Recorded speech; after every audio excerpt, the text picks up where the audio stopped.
अस्सलाम वालेकुम नाज़रीन, मेरा नाम शहरियार शाहिद है और आप देख रहे हैं मेरा यूट्यूब चैनल कहानी है।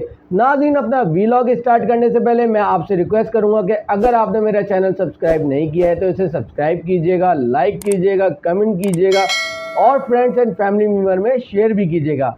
तो नाज़रीन, जैसा कि मैं अपने पिछले वीलॉग में आपको बताता रहा हूं कि जो ये इम्पोर्टेड गवर्नमेंट है ये अपने सारे काम जो है करती जा रही है। काम क्या है वो मैं आपको बताऊंगा अपने वीलॉग में। कि सबसे पहले तो माशाल्लाह से आज जो है पेट्रोल की कीमत में 30 रुपये इजाफा कर दिया गया है। ये भी मैंने आपको बताया था कि महंगाई होगी और नाज़रीन ये महंगाई 30 रुपये की पेट्रोल की बात नहीं है, ये अभी आप आगे देखते जाइए, अभी महंगाई और होती जाएगी। इसके अलावा मैंने आपको ये भी बताया था कि इम्पोर्टेड गवर्नमेंट जो है वो ओवरसीज़ पाकिस्तानियों के हक से उनको महरूम करेगी, तो वो भी हो गया है मामला। नाज़रीन, पेट्रोल की कीमत में 30 रुपये का इजाफा क्यों किया गया? मिफ्ता इस्माइल साहब के माजी में क्या बयानात थे पेट्रोल के हवाले से, वो भी मैं आपको बताऊंगा। ओवरसीज़ पाकिस्तानियों को हक से उनको क्यों महरूम किया गया, उसकी वजूहत क्या थी, वो भी मैं आपको बताऊंगा। क्राइम मिनिस्टर मरियम साहिबा और राना सनाउल्लाह के हवाले से भी मैं आपको बताऊंगा कि आजकल ये लोग कितने मुतर्रिक हुए हुए हैं और किन किन चीज़ों में हुए हुए हैं। मैं सारी डिटेल आपके सामने रखूँगा। लेकिन सबसे पहले मैं आपसे बात करूँगा पेट्रोल जो 30 रुपये महंगा कर दिया है, क्यों महंगा कर दिया गया है पेट्रोल, क्या वजूहत थी महंगे करने की। पेट्रोल का बम आवाम के सरों पे फाड़ दिया गया है, महंगाई का तूफान आवाम के ऊपर डाल दिया गया है। आज जो मिफ्ता इस्माइल साहब जो है आवाम को पेट्रोल बढ़ने की नवीज़ सुना रहे हैं। कल जब पीटीआई की हुकूमत थी तो उस वक्त यही मिफ्ता इस्माइल, इनका क्या कहना था पहले ये मुलाहिजा कीजिए, फिर इस पे बात करते हैं। पेट्रोल और डीजल की कीमतों के अंदर होशरुबा इजाफा जो ये कर रहे हैं उसकी वजह से इस वक्त 137 रुपए का लीटर कौन आदमी पाकिस्तान में सख्त किसकी इसकी जेब में इतने पैसे हैं कि वो खरीद सकता है। इसी को कामयाबी कहते हैं कि बिलियन डॉलर ले आए। अगर वो बिलियन डॉलर लाने के लिए आपने 30 रुपए यहां से पेट्रोल और महंगा कर लिया और 160 रुपए का पेट्रोल करते हैं और लेकिन बिलियन डॉलर IMF से मिल जाते हैं, तो क्या ये कामयाबी है? मुस्लिम लीग नून और अपोजिशन PDM एक पैसे की भी मजीद पेट्रोल की कीमत बढ़ाने की इजाजत हुकूमत को नहीं देगी। ये हम नहीं कर सकते कि IMF की ईमा पे, IMF के कहने पे आप पेट्रोल महंगा करें। सबसे पहले तो मिफ्ता इस्माइल साहब, मैं आपसे ये कहूंगा कि शर्म तुम्हें मगर नहीं आती। मैं ये क्यों कह रहा हूँ आपको कि आपको शर्म क्यों नहीं आती? क्यों? क्योंकि आप बेहिस लोग हो। क्यों? क्योंकि आप लोग वो लोग हो जब आवाम में आप निकले थे और आपने आवाम से ये वादे किए थे कि मैं जो हूँ पेट्रोल की कीमत में कमी करूंगा, बल्कि आपने ये कहा था कि मैं 100 के अंदर करूंगा, 70 रुपये पेट्रोल करूंगा। आज आप ही हैं हुकूमत में, आज आपकी हुकूमत है और आज आपने पेट्रोल के रेट अचानक से 30 रुपये बढ़ा दिए, 180 रुपये कर दिए 150 से। मतलब ये कहाँ का इंसाफ है? झूठे और बेबुनियाद वादे पे आप हुकूमत में आए, किस लिए आए? इसलिए है कि 30-30 रुपये आवाम के बढ़ाओगे और कमर तोड़ोगे आवाम की। आप कहते थे IMF की ऐसी की तैसी और आज उसी IMF के तलवे चाट रहे हो जाके। ये है आपका मेयार, ये है आपका मेयार। क्या ये आपका दोहरा मेयार नहीं? मिफ्ता इस्माइल साहब, शर्म से डूब मरने का मुकाम है। मैं आपसे आप ही का सवाल कर रहा हूँ कि आपने जो ये 30 रुपये अचानक से पेट्रोल पे बढ़ाए हैं, तो ये बताइएगा कि आवाम ये कैसे बर्दाश्त कर सकेगी, ये गरीब आवाम कैसे बर्दाश्त कर सकेगी? ये माजी में आप यही सवालात करते थे ना, अब इसका जवाब आप खुद ही दे दें। आपके पास जवाब है इन बातों का? नहीं है इन बातों का जवाब, क्योंकि आप अब बगले झाँक रहे हो। नाज़रीन, कुछ मीडिया चैनल्स का भी यही हाल है। जब PTI की गवर्नमेंट थी तब अगर पेट्रोल में 2 रुपये भी इजाफा होता था तब ये हाथ धो के पीछे पड़ जाते थे ये चैनल। मैं उनका नाम ले लेता हूँ, जियो TV, एक्सप्रेस, दुनिया, समा TV, ये सारे के सारे जो है PTI गवर्नमेंट के हाथ धो के पीछे पड़ जाते थे। अब 30 रुपये पेट्रोल पे बढ़ा है लेकिन ये हाथ धो के पीछे नहीं पड़ेंगे।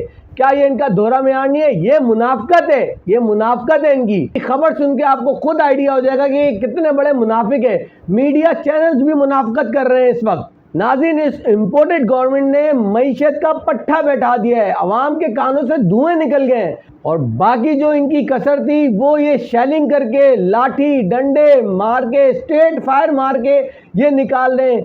क्राइम मिनिस्टर चेरी ब्लॉसम भी इस हवाले से कुछ फरमा रहे हैं, आइए इनकी भी बकवास सुनते हैं। और आज फिर दोबारा वही 2014 की जो इंतहाई दिलखराश वाकयात की उसको दोबारा ज़हनों में ताज़ा हो रही याद उसकी।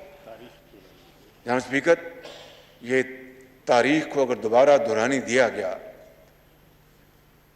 तो फिर हम फिर हाथ रह जाएंगे और कुछ नहीं बचेगा। मैं ना मानूं और फिर बंदूक उठा लूं। परसों लाहौर में जो असलहा जो पकड़ा गया था वो किस काम के लिए था? वो इस्लामाबाद आ रहा था। जनाब स्पीकर, मैं ये बात वाज़ेह कर देना चाहता हूं इस जत्थे के सरबराह को कि तुम्हारी डिक्टेशन नहीं चलेगी, ये हाउस खुद फैसला करेगा।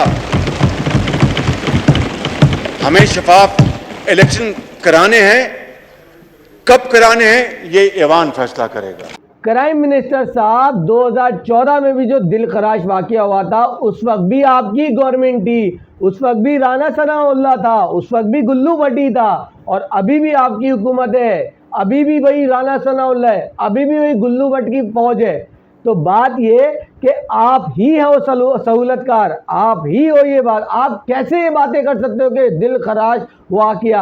आप तो ये सब करने में माहिर हो, आप तो तकरीबकारियाँ करने में माहिर हो, आप तो इंतशार फैलाने में माहिर हो। आप क्यों? क्योंकि आपकी हुकूमत में इस तरह की हरकतें हुई हैं। इमरान खान की हुकूमत में क्यों नहीं हुई इस तरह की हरकतें? आपकी हुकूमत में हुई हैं ऐसी हरकतें। क्यों? क्योंकि आप ही करवाते हो, आप ही आवाम के दुश्मन हो। क्यों? क्योंकि आप मफाद परस्त हो। आप आवाम के लिए नहीं आए हो, आप अपने लिए आए हो। आप आवाम के लिए बिल्कुल नहीं आए हो, आप सिर्फ अपनी कुर्सी के लिए आए हो। अगर आपके अंदर आवाम का जरा सा भी दर्द होता तो ये स्टेट फायर नहीं मारते, नियत के लोगों पे शेलिंग नहीं करते और लाठियां नहीं बरसाते। नाज़रीन, इन सब चीज़ों में मैं आपको एक चीज़ बताना ही भूल गया। आपने अभी शहबाज शरीफ का क्लिप देखा, उसके शहबाज शरीफ के बगल में एक PMLN का गुंडा बैठा हुआ था। वो क्या हरकतें कर रहा है ये देखिए आप स्क्रीन पे। ये क्या कर रहा है? ये नींद सो रहा है बड़े मजे से। ये नींद क्यों सो रहा है? ये थक गया है बेचारा, ये पूरी रात का जागा हुआ है बेचारा। ये नींद सोने में माहिर हुआ हुआ है इस वक्त। शहबाज शरीफ तकरीर कर रहे हैं और ये बराबर में बैठ के सो रहा है। क्यों सो रहा है? क्योंकि इसने पूरी रात कल मेहनत की है। वो मेहनत क्या की है वो मैं आपको बताऊंगा, लेकिन पहले ये जो मेहनत की है इसमें मरियम नवाज एक ट्वीट करती है। पहले मैं वो आपको ट्वीट सुनाना चाहूँगा और दिखाना चाहूँगा, उसके बाद फिर मैं इन दोनों का एक्सरे लेता हूँ। जी हाँ, क्या ट्वीट कर रही है मरियम नवाज साहिबा कि इसलिए सो रहे हैं कि वो इमरान खान और इसके इंतशार के एजेंडे में शरीक ARY जैसे फितनों से मुल्क और कौम की हिफाजत में पूरी रात जागते रहे। शर्म करो, इमरान से मिलकर कौमी खजाने के 40 अरब और टैक्स खाने वालों। मुल्क और कौम की हिफाजत करते हुए पूरी रात जागते रहे। मतलब शर्म करो मरियम, शर्म करो। इस तरह हिफाजत की जाती है, इस तरह हिफाजत की जाती है मुल्क और कौम की। लोगों पे शेलिंग करके, नियते लोगों पे शेलिंग करके ये हिफाजत हो रही थी। स्टेट फायर मार के ये हिफाजत हो रही थी, लाठियां चार्ज करके, गिरफ्तारियां करके। इसको बोलते हो आप लोग हिफाजत, इसको बोलते हो आप मेहनत। ऐसी मेहनत पे लानत है। नाज़रीन, इन पे सिर्फ अफसोस ही कर सकते हैं, इनकी सोच पे सिर्फ अफसोस ही कर सकते हैं और इनके रवैये पे सिर्फ अफसोस कर सकते हैं, क्योंकि ये आवाम के लिए तो है ही नहीं, ये सिर्फ अपने मफाद के लिए है। इमरान खान साहब ने भी इम्पोर्टेड गवर्नमेंट को 6 दिन का अल्टीमेटम दिया है। क्या कहना था इनका, आइए सुनते हैं। तो मैं आज यहां से ऐलान करना चाहता हूं, इस इम्पोर्टेड हुकूमत को एक पैगाम देना चाहता हूं। आपको मैं 6 दिन दे रहा हूं, 6 दिन के अंदर आप इलेक्शन अनाउंस करें, जून के महीने में इलेक्शन अनाउंस करें और असेंबलीज डिसॉल्व करें। अगर 6 दिन के बाद ये नहीं करेंगे आप, तो मैं सारी अपनी कौम को लेके वापस इस्लामाबाद आऊंगा। जी, तो सुना आपने इमरान खान को, उन्होंने साफ साफ कह दिया कि 6 दिन का आपके पास टाइम है। अगर 6 दिन में आपने इलेक्शन नहीं कराए, डेट नहीं दी, तो फिर आपकी ईंट से ईंट बजा दी जाएगी और इमरान खान बजाएगा। अगर ये नहीं समझ पा रहे इमरान खान को, तो फिर ये समझ जाएंगे इमरान खान को साहब को। मरियम नवाज साहिबा भी इमरान खान के इस स्टेटमेंट पे रद्द अमल दे रही हैं। आइए इनका रद्द अमल सुनते हैं। 25 लाख 30 लाख अफराद का दावा करने वाले को पूरे पाकिस्तान से इंक्लूडिंग KP के उसको 20,000 अफराद को भी वो जमा नहीं कर सका। ये जो इनकलाब था, जिसको इनकलाब का नाम दिया गया था, इनकलाब नहीं था। लोगों को पता है कि आपका एजेंडा इंतशार है, ये आवाज़ थी कि मैं आज़ादी मार्च में निकलो, लोगों ने उस आज़ादी मार्च को बर्बादी मार्च बना के आपको दोबारा पेशावर वापस भेज दिया। जो 6 दिन का वक्त है वो सवाए अपनी शर्मिंदगी मिटाने के, अपनी खिफत मिटाने के और कुछ भी नहीं है। मैडम, मैं आपसे सिर्फ इतना कहूँगा कि आपके पास सिर्फ 6 दिन है, ठीक है। एक दिन स्टार्ट हो गया आपका, ये पहला दिन आपका ये स्टार्ट हो गया है, तो आपके पास सिर्फ 6 दिन है, इसमें फैसला कर लो, वरना आप इमरान खान को जानती नहीं हो वो क्या करने वाला है। और ये मैं सिर्फ कह नहीं रहा हूँ, ये वो करके दिखाएगा और आप देखेंगी कि वो क्या करता है। नाज़रीन, मैं अपने वीलॉग में पहले भी आपको बताता रहा हूँ कि ओवरसीज़ पाकिस्तानियों के हक से महरूम करने के लिए इम्पोर्टेड गवर्नमेंट तन मन धन की बाजी लगा रही है और उसमें वो कामयाब हो गई है। और दूसरी तरफ जो है ईवीएम मशीन का इस्तेमाल, उसमें भी पाबंदी लगा दी गई है। तो बात ये है कि ये इम्पोर्टेड गवर्नमेंट अपने सारे हरबे इस्तेमाल कर रही है, इवन इन्होंने नैब का गले भी दबा दिया है। अब बात ये है कि ये जो इम्पोर्टेड गवर्नमेंट है, ये इसके थोड़े दिन ही रह गए, ये जितनी मौजें कर सकती है कर ले, एंड में इसको पता चल जाएगा कि इसने क्या किया क्या नहीं किया। तो बात ये जो ईवीएम मशीन और ओवरसीज पाकिस्तानियों के हक से महरूम किया जा रहा है, इसके पीछे भी एक कहानी है। वो कहानी ये कि ये जितने भी है ये सारे के सारे धांधली की पैदावार है, ये बने ही धांधली से, तो इनकी धांधलियाँ बंद हो जाएंगी और दूध का दूध और पानी का पानी हो जाएगा अगर ईवीएम मशीन का इस्तेमाल हो जाए और ओवरसीज पाकिस्तानी अपने वोट देने लग जाए। तो ये कभी हुकूमत में आ ही नहीं सकते, इसलिए उन्होंने साबिक हुकूमत की तरमीम को ख़त्म कर दिया ताकि धांधली का सीन ऑन हो सके। इसी तरह नैब का इन्होंने गला दबा दिया। नैब का मामला ये किया इन्होंने कि जितने भी टैक्सेस वगैरह के मामला थे उसमें से नैब को के इख्तियारात ले लिए गए हैं। क्यों? क्योंकि ये टैक्सेस वगैरह में पकड़ में आते थे, इसलिए इन्होंने इससे नैब को जो है बिल्कुल दूर कर दिया। इसके अलावा इन्होंने सूबाई और वफाकी काबीना कुछ भी करे, स्याह करे, सफ़ेद करे, कुछ भी करे, लेकिन नैब के शिकंजे में नहीं आ सकती।